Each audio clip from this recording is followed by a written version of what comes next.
venerable host, Tom Russell, and I know you're going to enjoy tonight's show as pretty much all of my shows because it's not always about me, it's always about my incredible guests that I have coming on to my show. And tonight's show, I have Robbie Romu.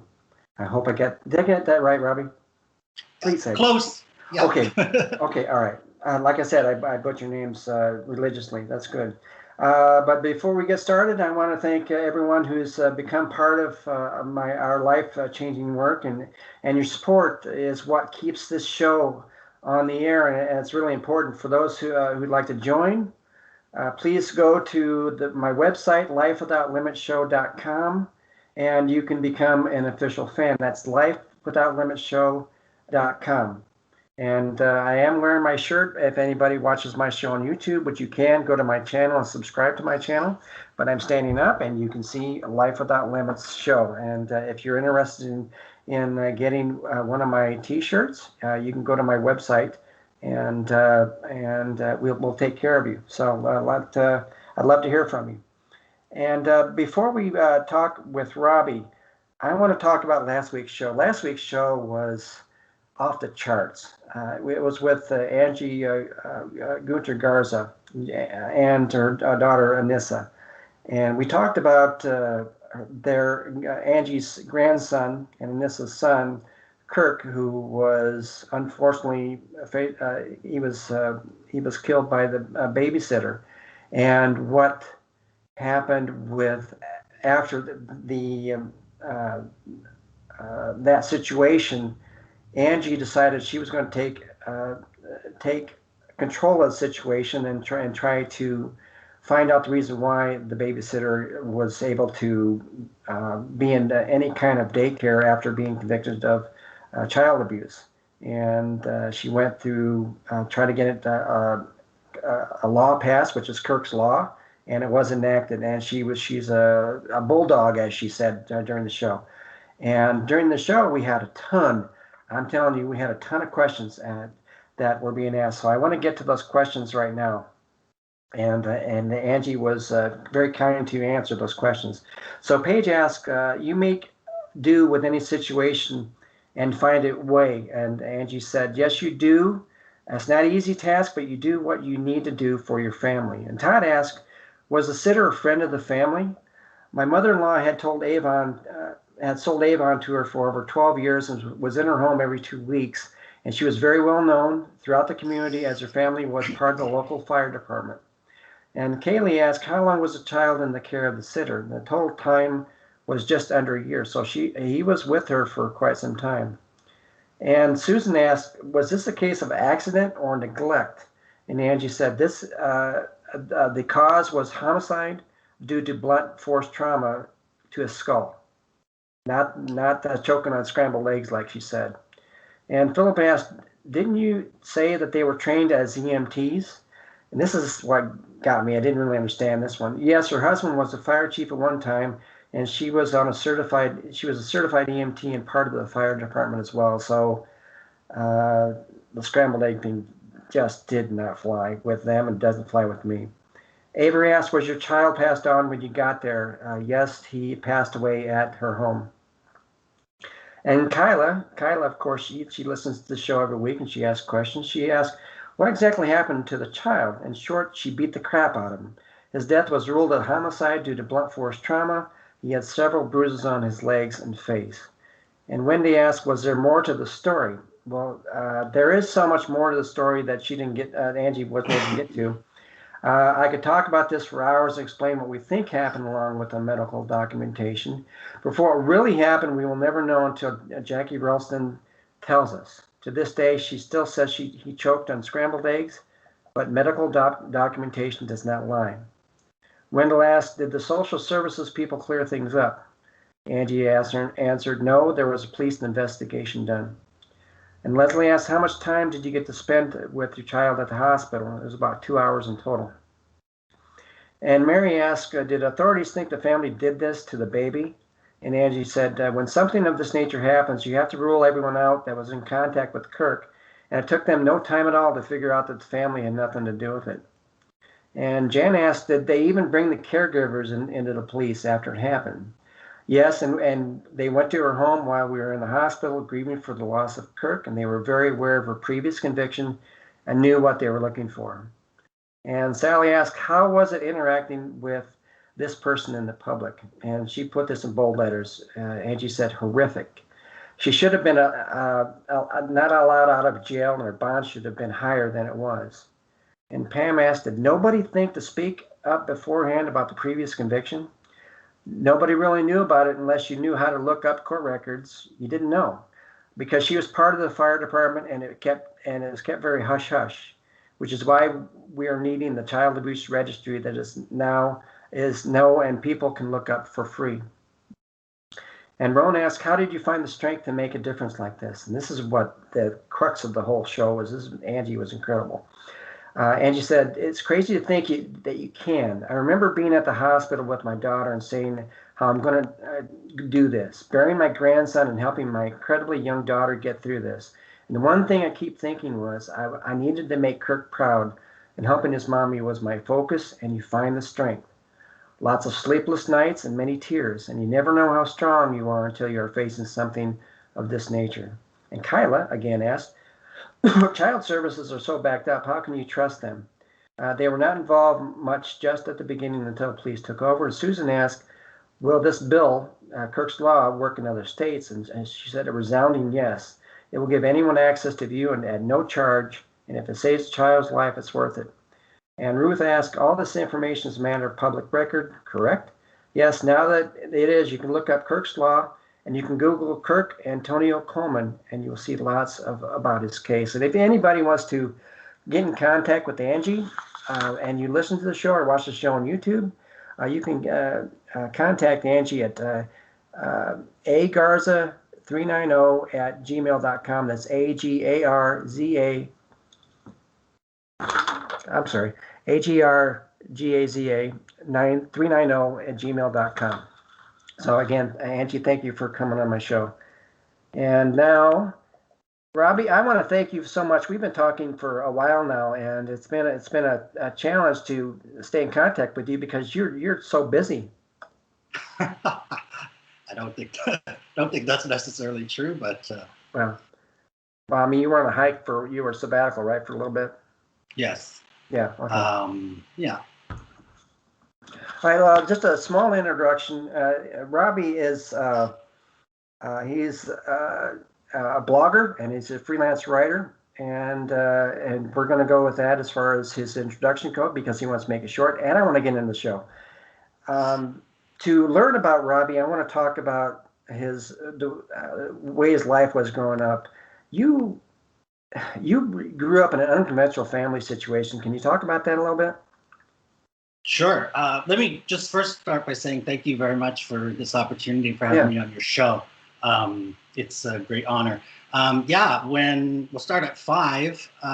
My parents, who were hippies, decided that there was going to be a nuclear war and the world was going to end, and that us kids, there were 4 of us at the time, needed to learn how to live off the land. So they moved us into the middle of the woods and built a cabin, and we learned to grow our own food, hunt, fish, all of that crazy stuff. No running water, no electricity, no indoor plumbing. And you didn't know any better because, I mean, you were young enough to really feel like this is the way it's supposed to be, but you didn't like it though, right? I didn't like it. It was exceptionally isolating. There was literally no neighbors. The nearest neighbor was, 20, 30 kilometers away. So it was just me and my brothers and sisters and my mom, because my dad worked away from home and would only come home on the weekends. So, I mean, I grew up in this dark environment that was, it's also Northern Ontario, so lots of snow. So there were many times when we were snowed in for, weeks at a time. And it was isolating and, didn't like it. Couldn't wait to get out of there. Well, I mean, you're from Vancouver, Canada, so I mean, I would imagine that your snow that you had that came your way all the time was very isolating. Now, let's talk about, because after going into being isolated like that. You were still going. You were going to school, but when we talk about in elementary school, that's where things changed for you. What was different about that time in your life in elementary school? Well, I guess the story is that I had a secret that I couldn't tell anybody, which was that I was gay. But I didn't really know what gay was in the context of, men. I just knew that gay was different and that I wasn't the same as the other boys. And so, the isolation of being in the middle of nowhere, plus the isolation of having this secret that there was nobody that I could tell or nobody that I could talk to about, was really hard.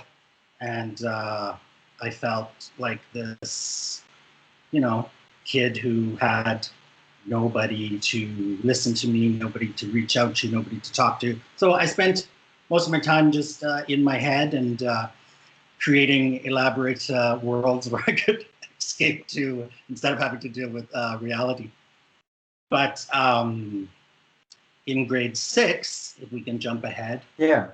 was when everything kind of changed because I was one recess I was wrestling with another guy in my class, and he had he had me pinned down to the ground and was on top of me, and all of a sudden I got an erection, and it was in that moment that I kind of knew and understood everything was never going to be the same again, because I understood that I was all of those terrible things that being gay meant. Mm-hmm. I was, dirty, and I was a faggot, and I mean all those other words that Right. people use. So, yeah, I pushed him off of me and ran, and after that, everything changed quite dramatically. Because up until that point, I was a good kid, in the respect that I had good grades, I was friendly, I had lots of friends, and kept to myself pretty much, and just did a good job and tried not to be trouble to anybody. But after that, I made some interesting choices. Now the kid, oddly enough, sixth grade, those are the type of things where kids don't have a filter, right? So they can say and do things that they really don't care. This kid was a little bit different, right? He didn't say anything, right? He didn't, which shocked me, to be honest. So when he didn't, I took the opportunity to turn the tables around on him. And I told everybody in my class and in the school that the situation had happened to him and not to me. And he became the brunt of the bullying and the brunt of a lot of pain brought his way from me. But I guess what happened was, I grew up knowing that being gay was bad. I knew that being gay would get me beaten up. I knew that being gay could get me killed. It was a very visceral response. And what I did, instead of admitting it, was I just completely went the opposite direction. And you started bullying other people then, right? Yes, I became a bully. I lived in I like to call it like a kill or be killed world. That's what I knew. You were either strong or you were weak. And I knew people who were weak, and I saw what their lives were like. And I saw the hell that they went through every day. And I just said, that can't be me. It just can't be me. So I chose a different path and became the bully. And it was all about deflection. It was about, if they're picking on somebody else, they're not picking on me. Mm-hmm. If they're looking at somebody else's faults, if they're looking at somebody else's failures, then they're not looking at mine. And I was lucky in the sense that being gay was something that I could hide. It wasn't like a I didn't have a birthmark on my face. You know what I mean? Like I wasn't super short or whatever it was that kids picked on each other for those days, which seemed to be everything. All you wanted to do was be as normal and as average as possible, because any difference at all got you in trouble. So I would exploit those differences and make sure that the attention was not on me, because I was so afraid of being found out. So like sixth grade, I don't know, that's about 12 years old, 11, right? 12, 11, yeah. 12. So, this went on for years, right? I mean, you decided not to tell anybody. Your mom Mm-hmm. knew at age 5, obviously. I think she told me that at age 5 she knew. But Yeah. um, but it took you what 7 years to make a decision. Said I'm gonna come out. Why did you make it at that time? Well, I had 3 more years of grade school, which was six, 7, and 8, where I was the bully, like the guy who terrorized everybody. But then I went to high school, which was a very different experience, because in high school I was suddenly a very small fish in a very big pond, and I didn't know anybody at my high school. So instead of nobody was afraid of me. So instead of becoming a bully, I went completely the opposite direction and went into myself and just was super quiet and kept a very, very low profile and just kind of survived. High school's not fun for anybody, but it's certainly not fun when you're carrying around this secret that you don't want to get out. And it wasn't until I moved away from those people, that town, that I decided to come out and, accept myself for who I was. 19. So did you try to fight it? I mean, because you had Did I? every opportunity to actually say something about it. But I mean, what were you worried about?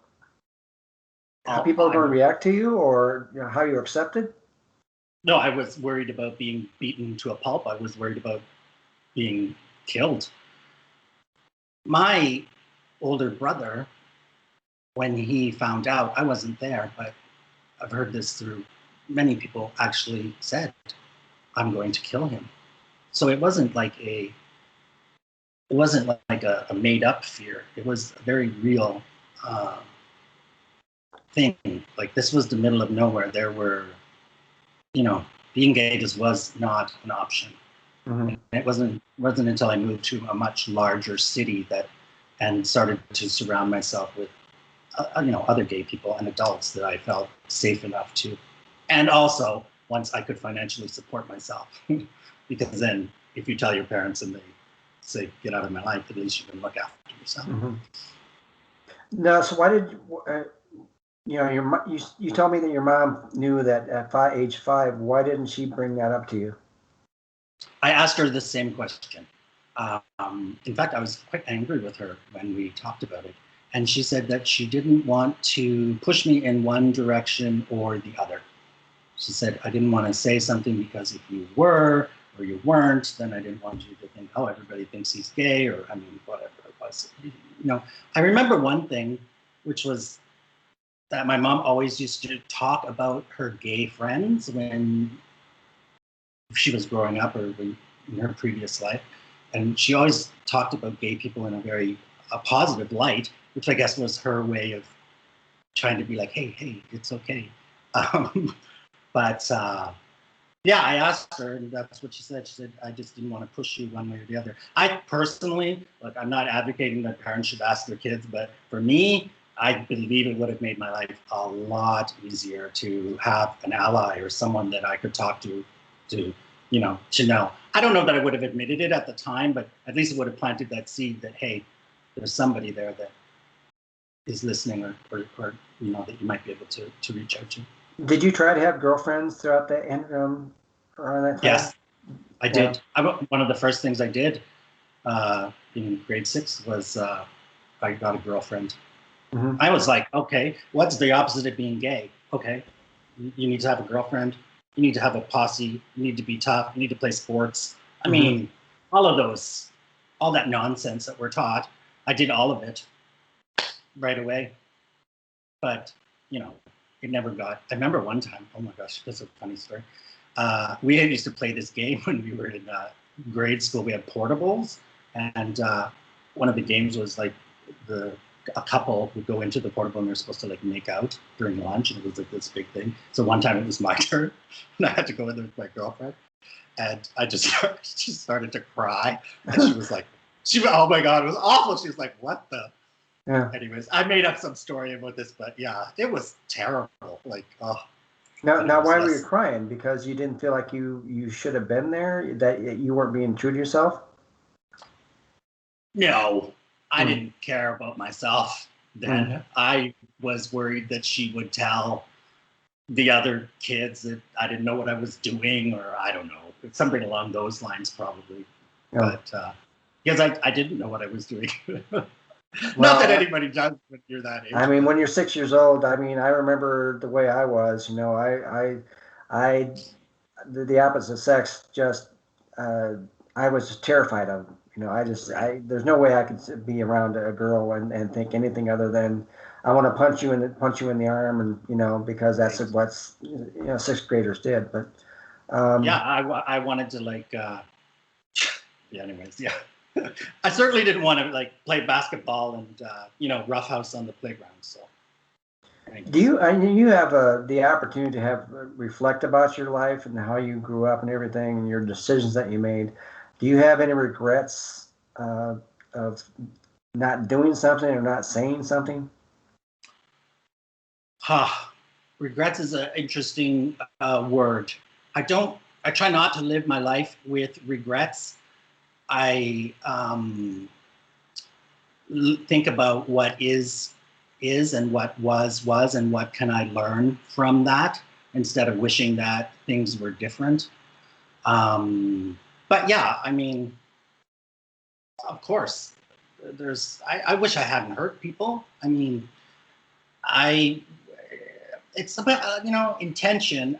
My intent, it may sound funny. It may sound like I'm trying to pass the buck. I don't know, but my intention was never to hurt anybody, honestly.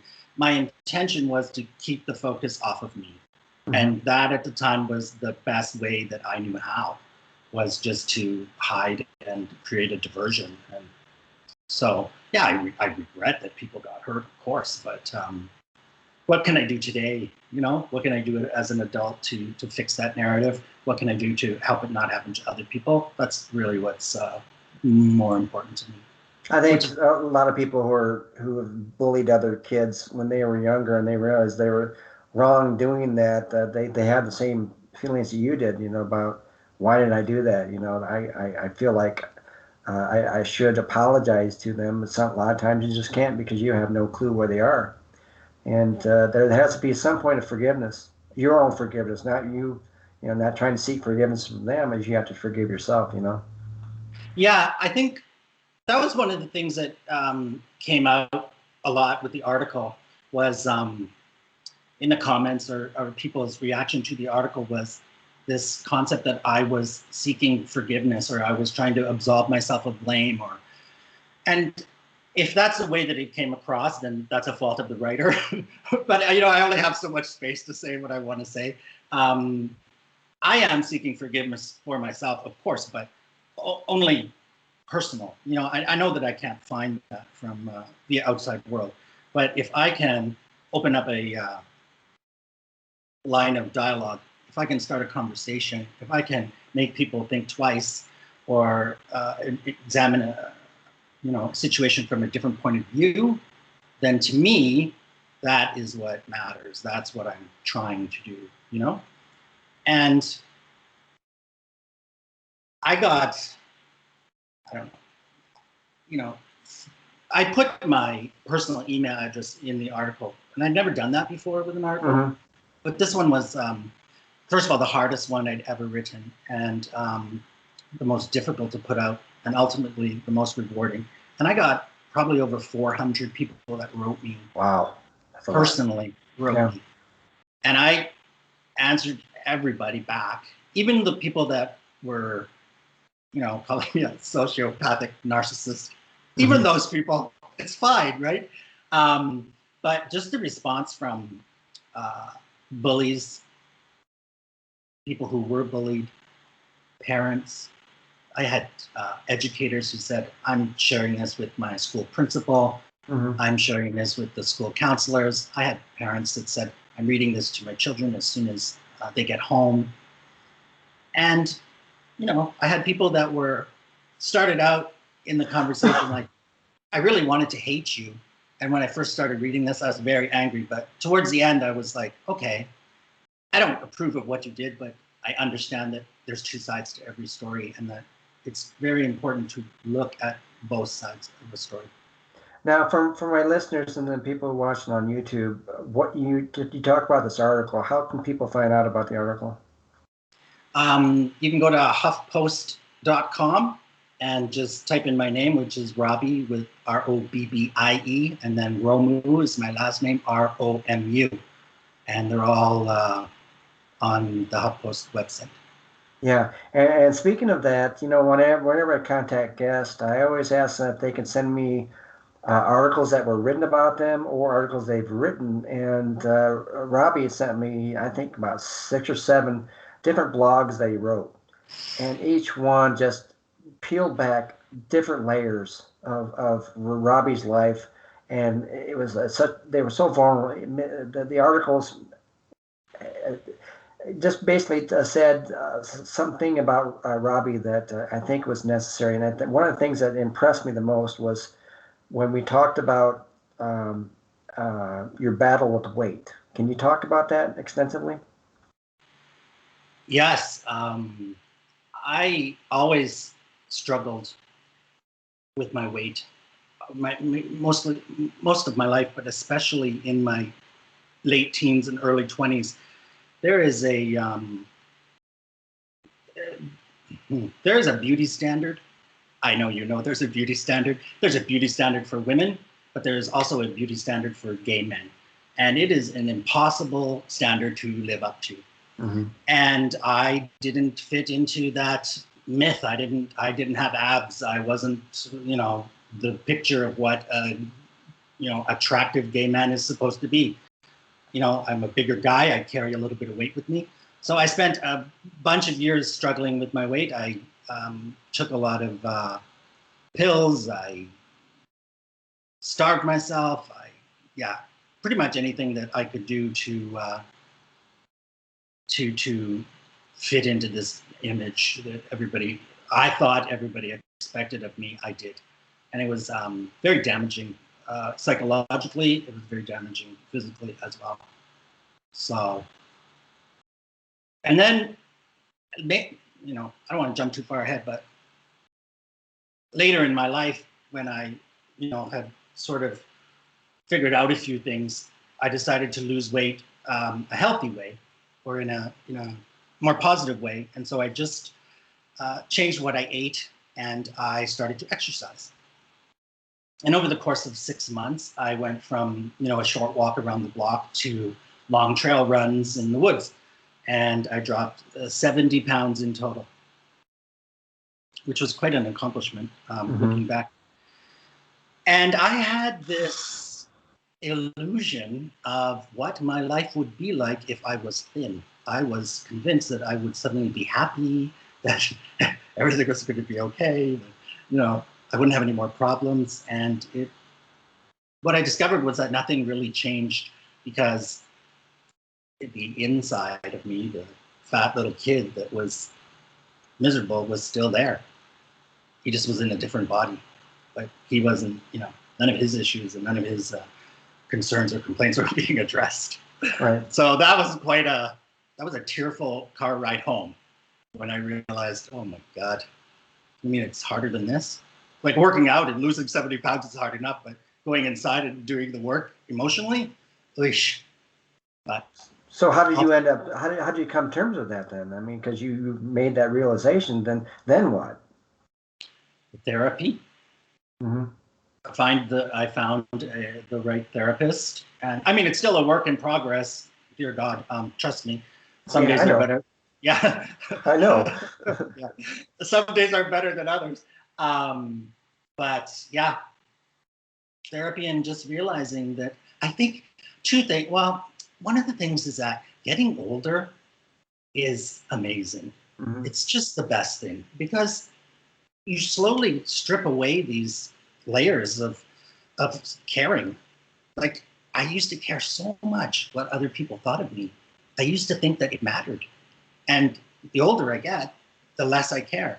And that's so freeing. So I think getting older certainly helped. I don't have time, anymore to care.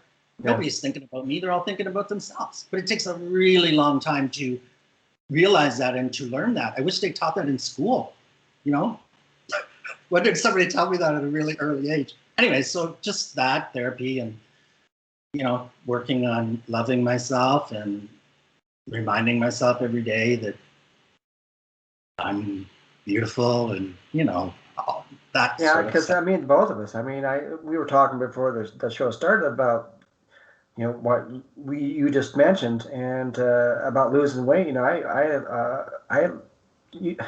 Everyone who has an iPhone or whatever, they take pictures, and I was looking at pictures of me, and I was mortified. Said, did I really look like that? Because I've lost 50 pounds, and I'm looking at myself back then, and I'm looking at myself now.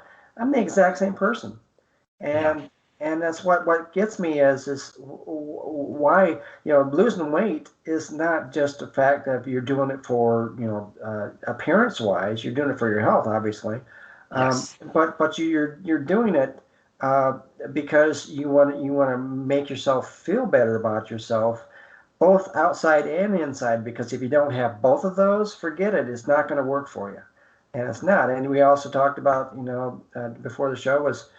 Both Robbie and I, we had a problem with our teeth when we were growing up. And I couldn't smile to save my life. If someone paid me to smile, I wouldn't do it. I just wouldn't do it because I was that insecure about it. And that affects everything you do in your life when you grow up. It's this is me. This is who I am.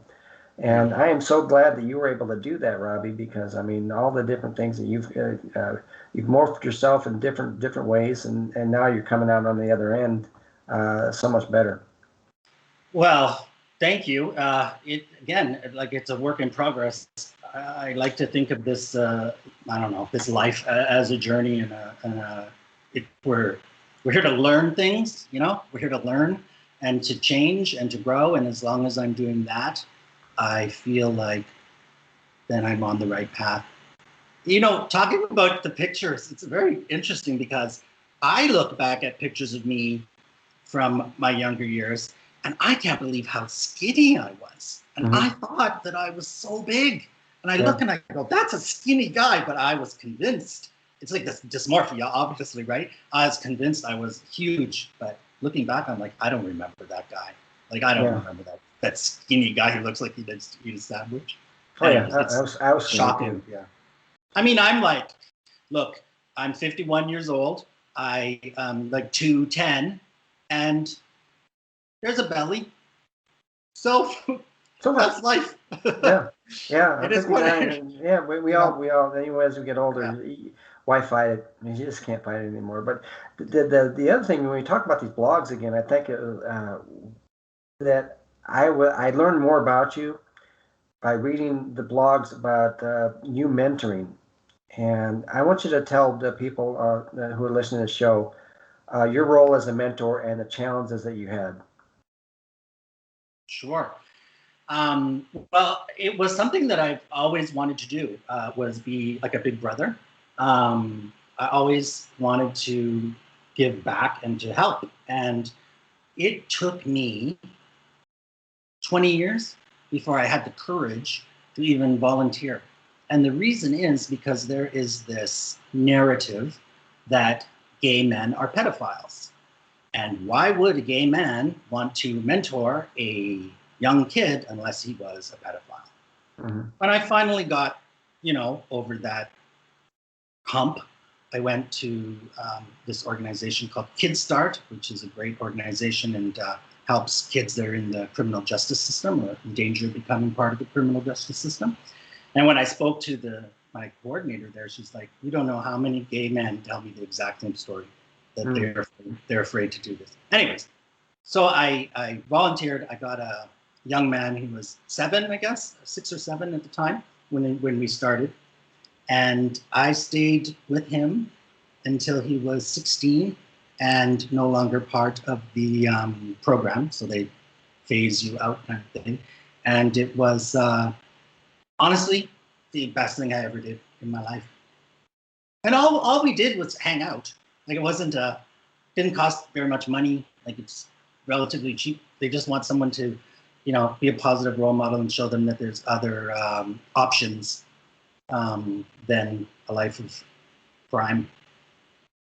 So. But tell everyone the conversation that you had with him from the initial stages. I thought that was very telling because you had the choice of either lying or just telling the truth.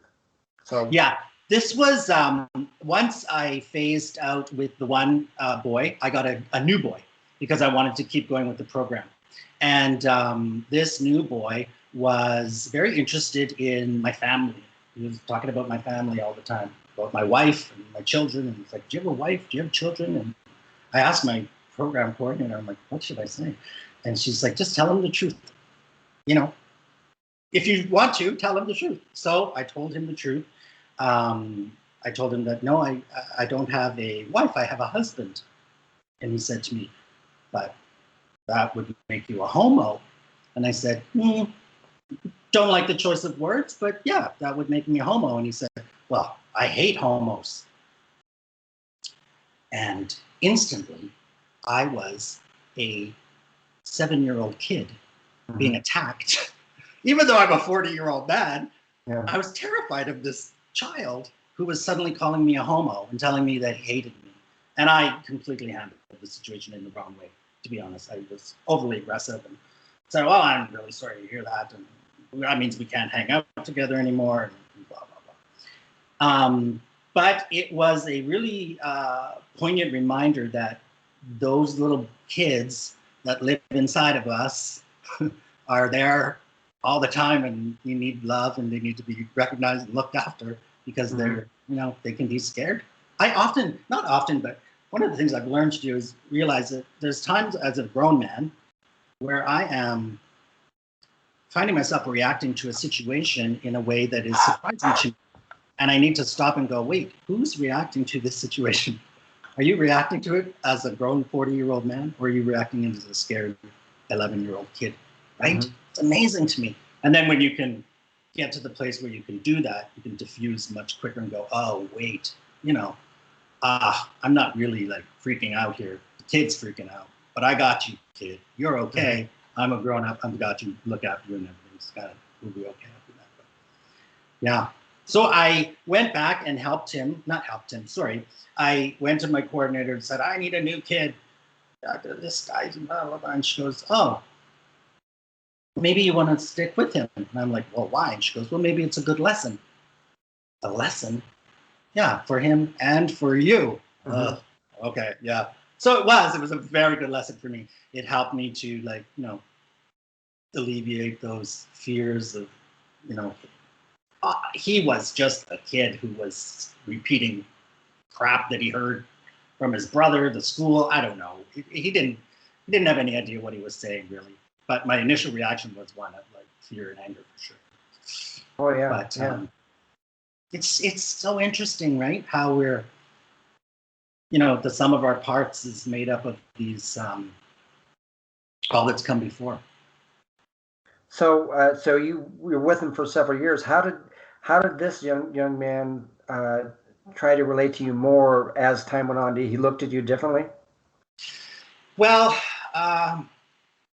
unfortunately, what happened was I went back to mentor him. We hung out for a while again, and then I introduced him to a friend's kids. Like, a friend of mine and her kids went to a water park together, and she called me later that night, and she was like, "I got something to tell you." And she had been telling her son, "Oh, did you know that Robbie's gay?" And, blah, blah, blah, all of this stuff. And so when her son talked to her about it, she was like, "Wait a second, you know Robbie?" "Yeah." "And Robbie's always like nice, and you guys get along, and he's fun and all that stuff, right?" "Yeah." "Okay, so there's nothing wrong with that." And he's like, "Yeah, I guess." And so, but then I decided that I'm doing this as I don't know. It just turned out it wasn't the right fit for me. Mm-hmm. And I made sure with my coordinator that he got another mentor. I don't want to leave him hanging high and dry, but Mm-hmm. it just wasn't, he wasn't, in the end, wasn't the right fit for me. So are you doing the mentoring now, or you just said you I haven't gone back since then, no. Mm-hmm. Me, too busy, Tom. You're too busy writing your book that I told you need to write, right? Yeah, writing my never-ending novel. Well, I'm gonna keep on you about that because I know you need to write that book. Now, looking back at your life, where you are right now, a lot of people get reflective on a lot of different things. Where do you think that you grew the most as a person? Where do I think I grew the most as a person? That's a loaded question. Yeah, of no. course. That's why I asked. The only way, I'm going to say a bunch of stuff that sounds like platitudes maybe, but there's truth in things, right? I've only learned things through the mistakes that I've made, honestly, and having the ability to reflect and look back with, a critical eye on your own self has helped me a lot. I'm not afraid to be wrong, I and to accept that and to try and learn and opening up. I was 42 and I was in a job that I didn't like and it was killing me, let's say. And I said, I can't do this anymore. I need to write. I don't know what possessed me. I don't know why I thought I was going to be, doing this. And I just said, that's it. And I said, I have stories to tell. I have stories that people need to hear, because what I find, I'm getting all philosophical, I'm sorry. Oh, but go ahead, I find go ahead. That's fine. I find that people don't talk. People don't talk. And what happens is we end up feeling very alone. Like, take mental illness as a great example. A lot of things are a great example, but people struggle, right? We have these things that we hide because we're afraid of being judged, because we're afraid of, we're afraid of other people knowing that we're weak or that we're vulnerable. So no one talks about it. And we end up feeling very isolated and very alone in that. And I said one day, no, I'm not doing that. I'm going to throw my stuff against the wall and see what sticks, and no matter the consequences. So I just started to talk. I started my blog. I started to admit that I get depressed, that I have anxiety, that, I'm gay, all of these things, and started to share my struggles. And then the amount of people that started to respond to that and said, oh my God, me too, was incredibly powerful to me. So that's all it is about for me. I want to talk about it. I want to open up conversations. I want to say, hey, guess what? Sometimes I'm not okay. And if you're not okay too, let's talk about that. And then you're not going to feel quite as alone, right? Mm-hmm. So for me, really, the biggest change that made me, I was going to say happier, is just starting to talk. And I think it's beautiful. Really, I love it, because the amount of people that I've touched me and the amount of people that I've touched through words is incredible to me, and it really makes it all kind of worthwhile. Did you ever feel, I was going to answer this question earlier, but throughout your life, everyone has a vision of what someone who's gay, what kind of a person they should represent, or they should show to other people. Did you fit the mold, or did you feel like you were trying to still find yourself? I didn't fit the mold of the narrative that I was fed. Mm-hmm. Does that make sense? No. But okay. Again, it goes back to this beauty myth idea that gay people are a certain way, that or have to look a certain way. Geez, as a kid, gay people to me were these flamboyant, over the top, outrageous, ridiculed people. And that's all I saw on television when I had television. It's all I saw in the media. It's all that was ever portrayed. And I was none of those things. I was just like a normal guy, right? And there's like a thing, it's a real thing, this normal guy syndrome in the gay community where like I watch football, I like hockey, right? And people are like, you're not gay enough. Well, I mean, it's ridiculous, but no, I've never felt like I fit into any kind of mold. But I like that now, I like that. I think it's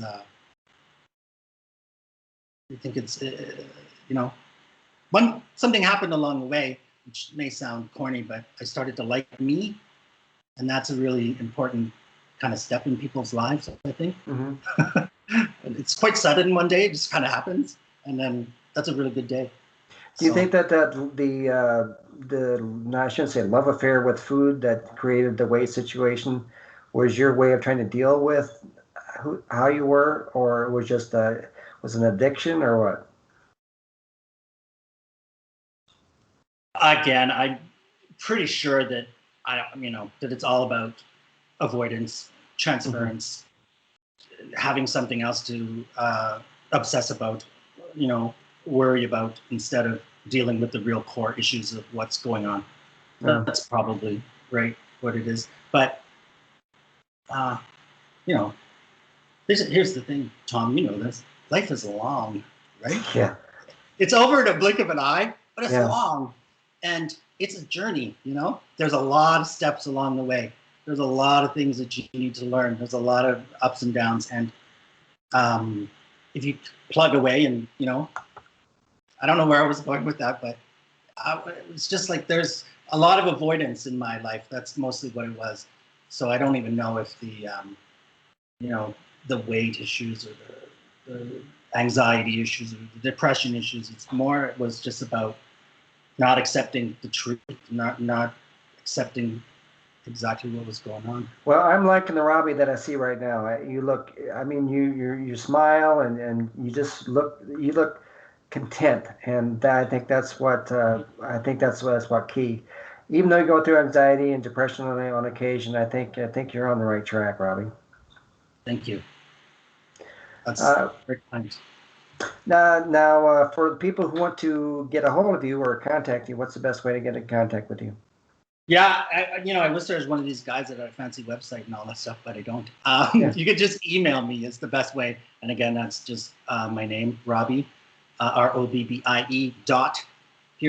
.blogs, BLOGS, RobbieBlogs@gmail.com.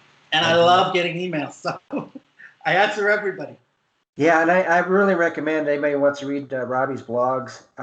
You'll be inspired by Robbie, and I'm hoping that those people who write back Robbie, they will try to instill his need to write his book. But again, and it won't just come from me. So anybody who wants to write Robbie, please do that. So, yeah, and also, Tom, anybody that wants to be a patron, yeah, contact me. Yeah, because it's all easy to say I want to write a book, but real life happens too. Anyways. Yeah, ain't that the truth? I go through the same thing. Is there anything else you'd like to add before we go? Really, Tom, just thank you. Thank you so much for the opportunity. Again, you're doing really great work. And I'll tell you this quickly if I have to. Mm-hmm. When you wrote me, you said to me, I think that you are a really good writer. Mm-hmm. And that was coming from another writer. Right. And that to me was really powerful and meant a great deal to me. So thank you very much for the confidence. I don't say that to everybody, Robbie. I say it to people that I know they've got a story to tell. That's the way it is, and I'll never stop saying it. So I'm on your side. I am on your side. Thank you, sir. So, all right. As I end all my shows, I want everyone to smile infectiously, laugh genuinely, love unconditionally, live courageously. I believe in all of you, and I hope everyone has an enormously joyful and blessed week, because you deserve it. You work hard, and I know that some things are going to happen in your life that are just going to totally take you to another level. So again, have a great week, folks.